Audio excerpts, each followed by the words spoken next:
上次视频啊，跟小伙伴打赌打输了，我把自己用的 Mac mini 给抽了。后来我发现还是离不开 Mac mini， 现在又买了一台盖板的回来玩。这次呢，我准备再挑战一次全球最牛整活。小伙伴们盲猜一下，点赞表示赌老张必然能成。要是还能过10万赞，我这次就送一台 PS5 给大家。我之前用 Mac mini 呢，有几个非常不爽的地方。第一，它虽然叫做迷你，但是啊，这体积还是有点大，背出去呢相当的累赘。第二呢 ，Mac mini 不是我常用的 Type C 供电，出门呢需要带一根这样的线，非常的二啊。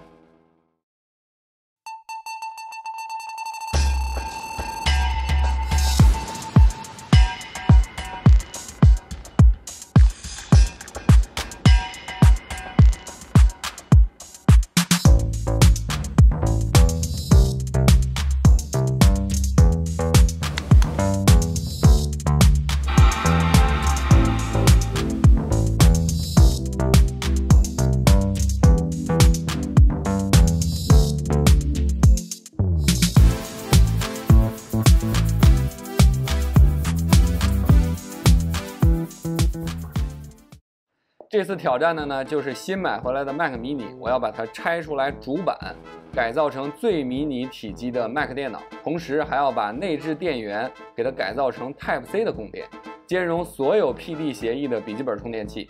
请注意啊，这次的 flag 立得有点大啊！老张要做的是全球最小的 Mac 电脑，包括苹果历史上所有的 Mac 和所有改装过的 Mac。Oh my god！好，先来拆机，后盖一拆，爹妈不爱。拆掉屏蔽罩，拆掉原装风扇，拆掉电源，再拆掉几颗固定主板的螺丝，这么一推，主板就拆出来了。为了缩小未来机器的体积，咱们拆掉超级迷你的这个音箱，再拆除掉后部 I/O 的挡板，去掉开机的排线、无线的天线。这巴掌大的就是 Mac mini 的核心主板了。所有的 I/O 都直接在这块主板上了，它甚至没有我的 Mate 40 Pro 大。苹果简直就是小孩穿大鞋闹着玩啊！接下来咱们设计一个新的外壳，这个外壳的宽和高，咱们严格卡着 Mac mini 的实际尺寸来设计。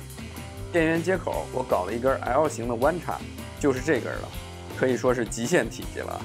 Mac mini 用的是全12伏的供电设计，我再搞一个 Type C 12伏的右片头，直接就搞定了 Mac mini 的所有供电了。为了尽可能减少体积，我把新的壳子设计成了这树叶形状，对称的2个角做了 R10的倒角，也算是提升一下设计的逼格。接下来是 I/O 的开孔。Mac mini 的主板上啊，处理器的散热器和耳机孔是整机的最高部分，所以在机箱的高度设计上呢，我采用了一种高端的露出式设计，也就是说，让耳机插孔的金属顶部和机箱主体高度齐平。咱给它开个口，让它露出来。未来呢，我定制一个亚克力的顶盖，咱们中间也开个孔，让散热片也露出来。好，一切设计完成，咱们开打。哎，误差太大啊！再打，还打，再打，再打，再打。我去，有点丢人了啊 ！No, God, please, no, no, no, no！最后啊，我让淘宝商家给我打了个镁铝合金的，这还需要手工来磨一磨啊。开始安装，这就完全没有技术含量了。天线替换成我买的印刷电路式的天线。这儿的一个难题呢是原版的风扇咱们弄不进去了。为了保证超级轻量化，但我又不想全被动散热，于是我搞了2个固态硬盘的散热器。来，就是这俩小可爱，一个只有大拇指的大小。但是却 PWM 智能调速，回头安装好之后，咱们再测试实际的发热量啊。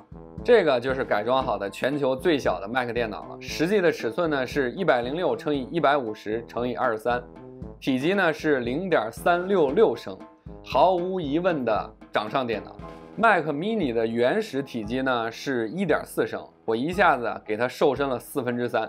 这是外接电源用的 Type C 接口。这个是我新买的优派显示器，支持 Type C 一线连反向供电96瓦，充电器都省了，优雅。